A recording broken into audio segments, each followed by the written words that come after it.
السلام عليكم ورحمة الله وبركاته. مش عارف دي ذات القرآن الكريم تقريبا طيب كيو ان ايه، انا هخش في الموضوع على طول لان ابويا قاعد جوه قشطة. بسم الله. اول سؤال، الاء بتقول ازاي اوصل لدرجة تفكير اني اعمل اي حاجة جديدة مش مقتبسة من حد. يعني هي بتسأل في فكرة ان ازاي اعمل حاجة محدش عملها قبل كده. مبدئيا مش لازم. ليه؟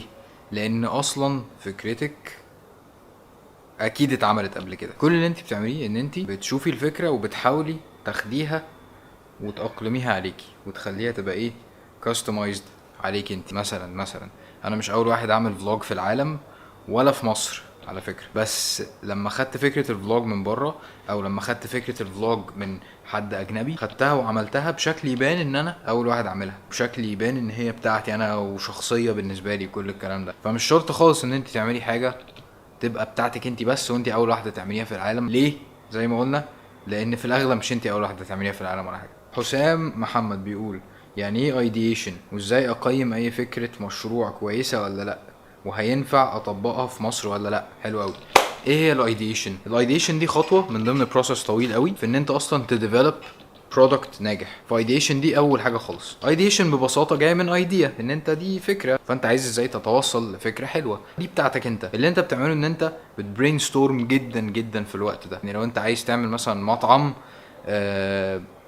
حمام ايا كان، بتقعد تفكر وتبرين ستورم مع الناس اللي هو طب ازاي، طب نعمل ايه، طب مش عارف ايه. توصلت للفكره اللي انت حاسس ان هي حلوه، بتبتدي تنتقل على المرحله اللي بعديها اللي هي الام في بي. هحط لينك لان انا اتكلمت على الام في بي ده كذا مره، بس باختصار الام في بي ده ان انت بتاخد المنتج بتعمل المينيمم بتاعه اللي يختبر الفكره وتبتدي تطور على المنتج بتاعك. ينطبق في مصر ولا لا دي انت لازم تجرب. لو في موديل شبه الحاجة اللي انت عايز تعملها ممكن تشوف ده ناجح ولا لا مبدئيا، ولكن برضو ده مش هيبقى كافي. لان انت مثلا لو هتعمل شركة هدوم وانت شايف شركات هدوم كتير ناجحة، لو انت خدت النجاح دوت علامة على نجاحك انت ممكن تلبس عادي برضو، لان هو ممكن يكون ناجح لان ظروفه سمحت له بكده، بس انت ممكن ما تنجحش. فانت لازم تجرب بنفسك.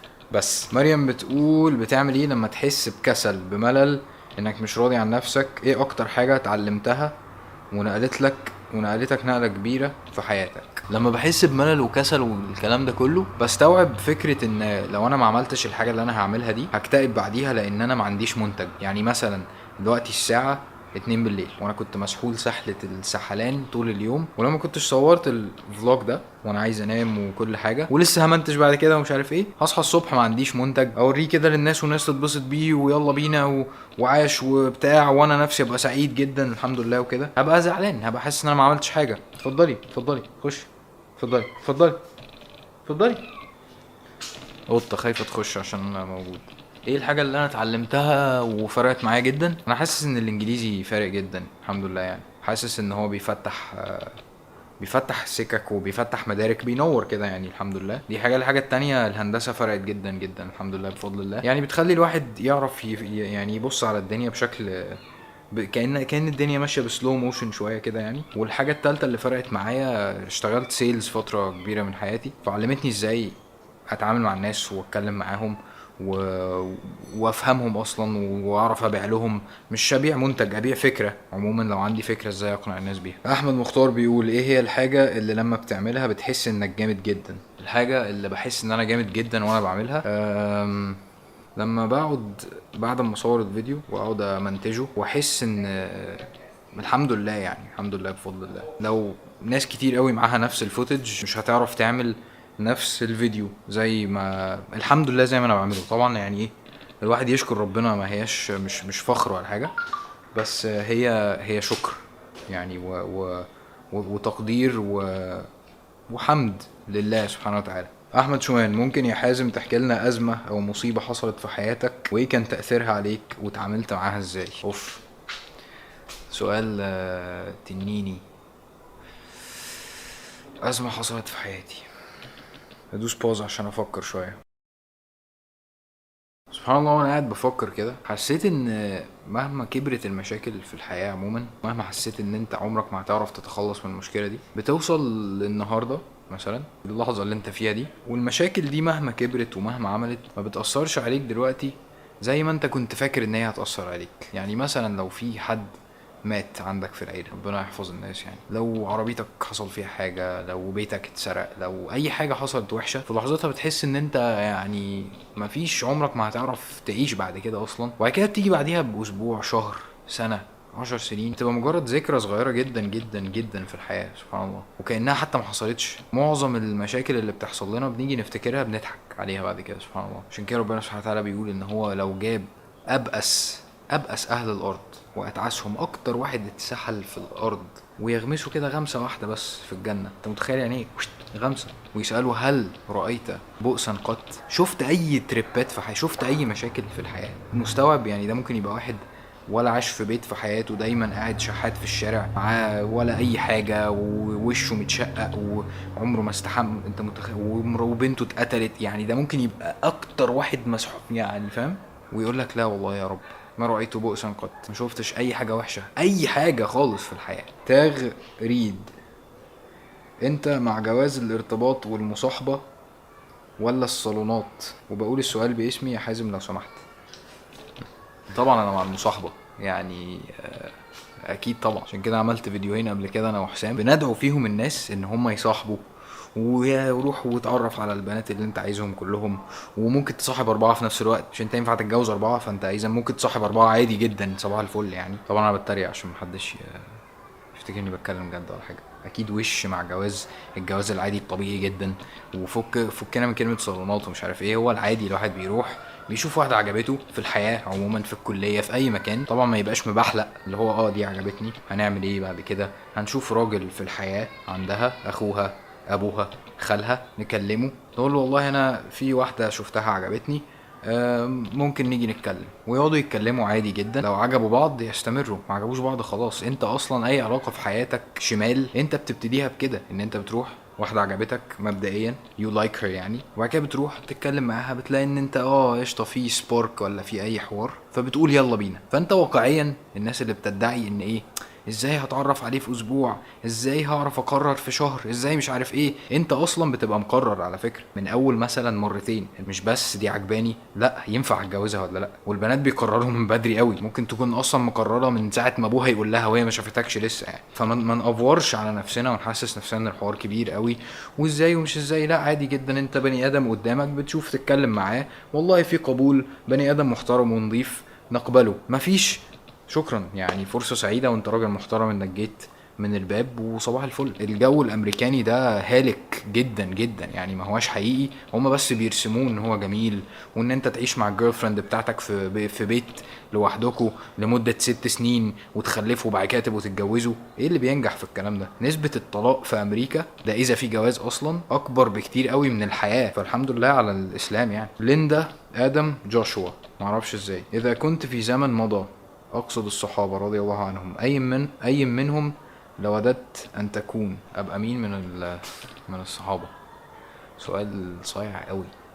هو أنا مش يعني مش مين، بس أنا نفسي أقابل عمر بن الخطاب جدا. حاسس إن إحنا هنعرف كده إن هنبقى صحاب كده، اللي هو عنيف شوية بس طيب في الحقيقة يعني من جواه، وانا برضو عنيف وطيب من جوايا. حاسس كده ان هيبقى فيه كده والناس اكيد برضو هتقعد تقول له انت ما بتبتسمش ليه، وهتلاقيه اصلا بيبتسم بس ما حدش واخد باله لان هو كده يعني. حاسس ان احنا هيبقى فيه حوار كده، يا رب. تخيل ان انت بتقابل كده الناس دي، تقول له على فكرة انا كنت بتكلم عليك في الدنيا وكنت عايز اشوفك، ولو شفت الرسول عليه الصلاة والسلام، سبحان الله. تخيل انت بتشوف النبي عليه الصلاة والسلام. دايما بقعد افكر لو الرسول عليه الصلاة والسلام عايش هيتفرج على الفلوج بتاعي ولا لا. تفتكروا؟ مش عارف. تخيلوا كده الرسول عليه السلام معاه الموبايل بتاعه كده، هيبقى معاه موبايل ايه؟ ايفون؟ لا ما اظنش، لا. وقاعد كده ماسك الموبايل، مش عارف، ممكن، مش عارف. خاطرة عجيبة جدا يعني. انا لسه متخرجه من تربيه ازهريه، ممكن تقدم لي نصايح عشان اقتل الفراغ مثلا واحقق الاهداف؟ نصايح عامه مثلا للخريج الجديد. طيب، اي حد متخرج جديد لازم يبدا شغل في اي حاجه يقابلها في وشه. لو انت مش عارف انت عايز ايه بالظبط، روح اشتغل اي حاجه عشان ما نقعدش نهلك كتير في الموضوع ده. نفذ لو سمحت ارجوك، وبعت لي قول لي يا حازم انا بدات من ساعه ما شفتك بتقول لي روح اشتغل بتغسل مواعين في ماكدونالدز، اشتغل في كول سنتر في فودافون، اي حد ممكن يقدم يا عم. روح اشتري شرابات وانزل بيعها، اي حاجه يا عم، اشتغل وخلاص يا عم.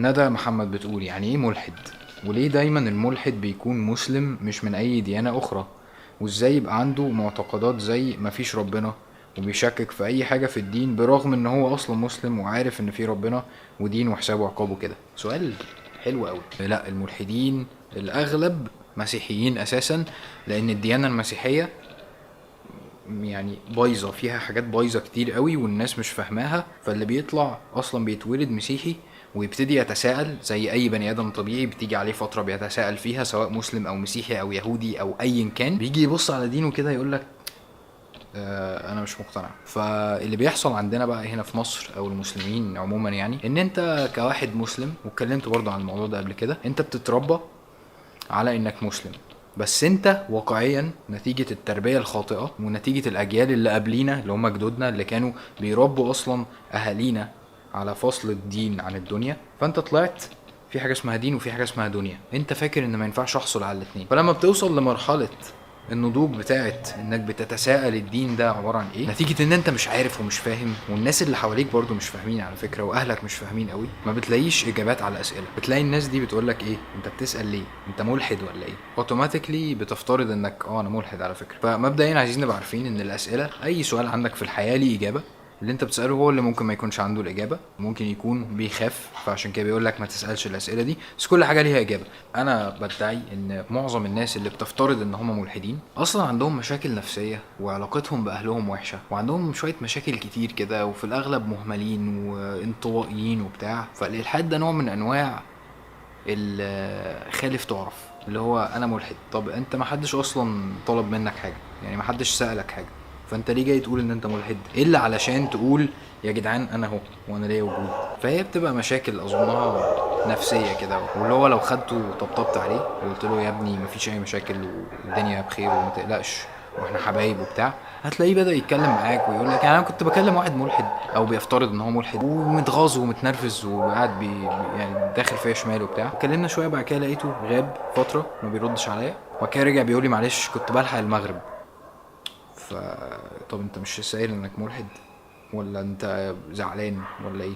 مين جيهان حميدي، انا اول مره مش نسألك وان شاء الله تنجم تجاوبني ويلا تلقالي حل، مغرب او تونس. هي كاتباها تاني بالفصحى. السلام عليكم وعيدكم سعيد، انا اول مرة سأسألك وان شاء الله تجاوبني او على الاقل تجد حل. لماذا اصبحنا هكذا؟ العالم تغير الى السوء طبعا. كيف نستطيع منع الأخبار السيئة من السيطرة علينا؟ كيف نستمر ونجد القوة والاستمرار في العالم الصغير الذي نعتبره حماية لنا بدون تراجع؟ ازاي الأخبار الوحشة متأثرش علينا؟ الصراحة وبكل صدق أنا ما بسمعش ولا بشوف أي أخبار من أي نوع خالص. قول عليا بقى منعزل، قول عليا مش واقعي، قول عليا خاين، وات ايفر، مش فارق معايا رأيك خالص. بس انا بالنسبة لي انا شايف الطريقة الوحيدة للانتاج الحقيقي دون التأثر بقى بالعوامل الخارجية اللي بتخليك اصلا رد فعل للحاجات دي وبتخلي كل اللي انت بتعمله يطلع بعصبية، انا شايف ان الانعزال الحقيقي عن الاخبار. طبعا في حاجات لازم تبقى معروفة وكده ولا كده، اصلا الناس اللي حواليك بتعرفك الحاجات الحقيقية والمؤثرة، بس غير كده بقية الحوارات دي وداعش وعملوا كذا، ايه يا جدعان ده، ومش عارف فرنسا حصل فيها ايه، ومش عارف، كل دي حوارات ديستراكشن، كل ده حاجات بتشغلك وبتخليك تفكر في حاجات ملهاش لازمة، وانت اصلا ممكن تستغل وقتك ده في حاجات تانية. فانا ده رأيي يعني، ده اللي انا بعمله. مراتي بتقول حضرتك اتسألت السؤال ده قبل كده بس ما جاوبتش واحنا محتاجين نعرف الإجابة، ليه حضرتك ما بتردش على تليفونك؟ والله يعني بجد يعني المشكله في ان التركيز، الواحد لما بيبقى مركز وبيجيله تليفون او مسج، انا ما اعرفش، انا عن نفسي يعني بيبص عليها وبيقعد مثلا ربع ساعه على بال ما يعرف يستعيد تركيزه تاني. فانا ببقى قاعد في مود كده مع نفسي يعني مش عارف، مش قادر ارد عادي يعني، ما بعرفش ارد. وبعدين ده مش مطلوب من كل واحد ان هو عشان انا معايا تليفون ارد، احنا زمان ما كناش كده، مش شرط ان انا عشان انا معايا تليفون وانت بتكلمني يبقى رد عليك دايما، او اصلا عادي انا معايا تليفون يا عم، ممكن ما يبقاش معايا تليفون لو مش عايز، مش لازم يعني. طبعا الكلام ده مش ليكي يعني. طيب نكتفي بهذا القدر، وبكره ان شاء الله نعاود الفلوج عادي جدا. فكر اعمل فلوج مع ابويا كيو ان اي كده مع ابويا او مناقشه مع ابويا. اشوف كده هيقول ايه. قشطه. سلام. بجد الراجل اللي انا كنت كتبت بوست عليه بتاع البيج دي بيكلمني دلوقتي، معرفش ليه. السلام عليكم.